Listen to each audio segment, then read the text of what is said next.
Vielleicht hattet ihr diese Diskussion ja auch schon mal. Und die Frage ist ja auch wirklich berechtigt. Also, was bringt eigentlich Klimaschutz auf persönlicher Ebene? Also im Alltag halt.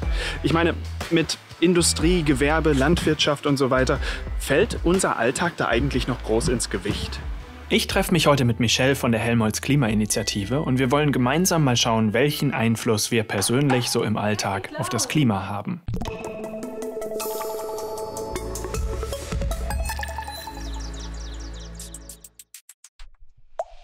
Wir starten natürlich erstmal mit einem guten Frühstück. Und schon da wird CO2 verursacht. Dabei ist es gar nicht immer so einfach zu wissen, wie viel eigentlich. Zum Beispiel, wenn wir jetzt frühstücken, ne? Und ich mir jetzt ein Brötchen schmiere mit Käse und Butter und Gurke. Wie viel CO2 hat es dann verbraucht? Das sagt mir ja kein Rechner und ich würde es gerne wissen.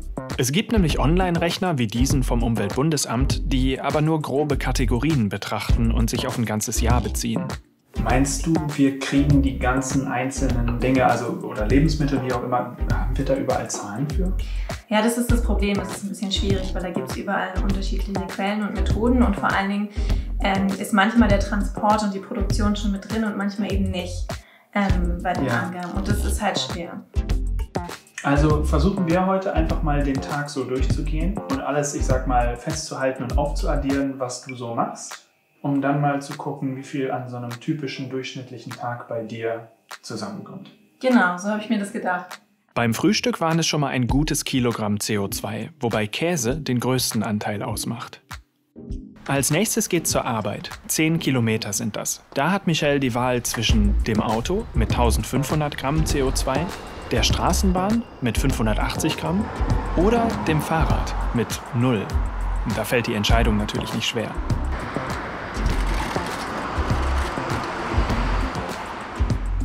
Im Büro wird auch CO2 verursacht. Die Fußabdrücke sind hier aber verhältnismäßig klein. Diese Google-Suchanfrage hat 0,2 Gramm CO2 verursacht. Ja. Zurück in der Wohnung steht der Haushalt an.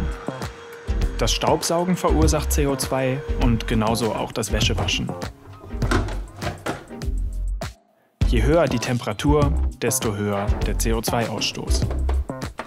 Leipzig, Blumen. Ebenfalls großen Einfluss hat sie beim Kauf ihrer Kleidung. Online, Leipzig, Berlin. Also online ist halt schwierig, weil da werden halt ganz viele Pakete hin und her geschickt. Viele bestellen auch dann eine Klamotte in 3 verschiedenen Größen, weil sie nicht sicher sind, wie es aussieht und wie es passt. Im Laden wird zwar nicht so viel hin und her geschickt, aber da fließt eine Menge Strom, der Laden muss beleuchtet werden, da ist Personal. Und im Gegensatz dazu ist so Secondhand oder Flohmarkt, da schenkt man den Kleidern halt ein zweites Leben. Ja, also eigentlich war es das jetzt bei mir im Haushalt. Die Waschmaschine ist so das Letzte. Ich habe hier nicht mal einen Geschirrspüler oder so. Naja, was ist denn mit der Heizung? Es ist doch Sommer. Brauche ich keine Heizung. Spare ich richtig viel CO2. Problem gelöst. Problem gelöst. Ja, im Winter sieht es natürlich anders aus. Ne? Da habe ich die Heizung an. Allerdings achte ich darauf, dass sie nicht in allen Räumen mega ballert und ich da irgendwie 30 Grad habe, sondern ich heize immer nur den Raum, in dem ich mich befinde. Der steht meistens zwischen 2 und 3 und alle anderen so zwischen 1, maximal 2, damit es einfach nicht schimmelt. Bevor abends noch Freunde zum Grillen vorbeischauen, hat Michelle noch ein bisschen Zeit. Und was macht sie da? Lesen? Fernsehen? Streamen? Also wenn ich ehrlich bin, dann ist es meistens das Stream. Da kann ich mir aussuchen, was ich gucken möchte. Ja, und ein Buch, das lese ich auch gerne, aber eher am Wochenenden bei mehr Zeit. Hallo! Komm rein. Danke! Beim Grillen sind die Emissionen vor allem auf das Fleisch zurückzuführen. Und aufs Bier. Gemüse, Brot und Salat fallen dagegen nicht so ins Gewicht. Insgesamt hat sich so über den Tag verteilt eine CO2-Bilanz ergeben, die vor allem aus Haushalt und aus Ernährung besteht. Okay, also das Grillen hat dann doch noch ein bisschen länger gedauert, weshalb wir die Auswertung der Tagesbilanz erst heute machen können. Und dafür rufe ich die Michelle mal eben kurz an. Hallo Michelle! Hi Klaus! Und hast du die Bilanz bekommen? Hast du es gesehen? Ich habe es bekommen, ja. Und das ist Teilweise überraschend und teilweise auch nicht. Mir war schon klar, dass Heizen viel einnimmt, aber dass es jetzt so die Hälfte ausmacht, das war mir nicht so richtig klar. Eigentlich hast du an dem Tag ja nicht geheizt. Ich habe sie trotzdem mit reingerechnet, weil ich den Eindruck hatte, das wäre ja auch irgendwie, es hätte ja auch jeder andere Tag sein können im Winter oder so und es wäre vielleicht falsch, das Heizthema einfach zu vernachlässigen. Und ja, das macht einen ziemlichen Unterschied. Ne? Ich meine, du bist jetzt insgesamt bei 18 Kilo an dem Tag, 18 Kilo CO2-Äquivalent. Wenn man das hochrechnet auf 365 Tage, dann kommst du auf 6,6 Tonnen ungefähr, was halt schon in einem realistischen, plausiblen Bereich liegt. Aber trotzdem, glaube ich, müssen wir uns auch die Frage stellen, wie repräsentativ eigentlich diese Art der Auswertung ist. Also ist es eigentlich sinnvoll, sich einen einzelnen Tag anzugucken, weil du ja nicht jeden Tag gleich lebst, ne? Genau, also ich meine, nur weil ich mit dem Rad zur Arbeit fahre, heißt es ja nicht, dass ich nie mit der Bahn oder mit dem Auto irgendwo hinfahre. Ein anderer Punkt, wo wir natürlich ein bisschen vorsichtig sein müssen, ist, ich sag mal, wenn es jetzt um die Zahlen selbst geht, die kommen natürlich aus unterschiedlichen Quellen. Teilweise kennen wir die Methodik dahinter nicht, wissen nicht ganz, wie die zustande gekommen sind.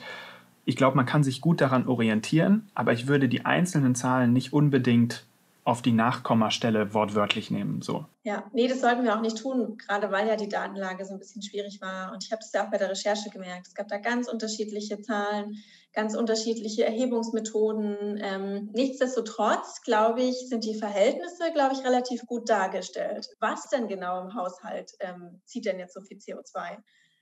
Und das fand ich schon gut, das mal aufzusehen und auch zu gucken, woran kann man noch schrauben, ja? Woran kann man noch was machen und woran kann man tatsächlich wenig machen. Ja, und was meinst du, wo geht noch was? Also bei mir am einfachsten fände ich es, glaube ich, an der Ernährung zu drehen, weil da war ich auch ein bisschen bei der Recherche schockiert, wie viel CO2 tatsächlich Fleisch und Käse produziert.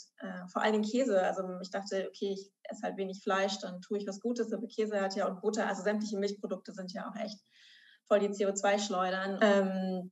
Ja, Streaming hat ja einen großen Anteil. Das werde ich mir jetzt auch überlegen, ob ich das jetzt noch jeden Abend machen muss. Vor allen Dingen jetzt, wenn der Winter kommt, das ist wahrscheinlich eine schwere Entscheidung, aber vielleicht greift man dann doch mal zum Buch.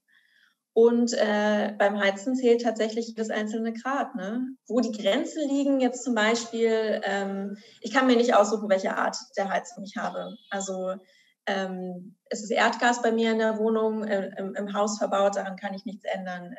Da sind dann sozusagen Grenzen aufgezogen. Und das wäre vielleicht auch nochmal eine Frage an euch. An welchen Stellen macht es Sinn oder ist es vertretbar, dass wir als Einzelpersonen vielleicht verantwortlich sind dafür, CO2 einzusparen, durch Kaufentscheidungen, durch Nutzerverhalten und so weiter? Und an welchen Stellen ist das eben nicht mehr der Fall? Was sind die Punkte, wo wir eigentlich gesellschaftliche Diskussionen darüber brauchen, politische Rahmenbedingungen, die Infrastruktur und so weiter.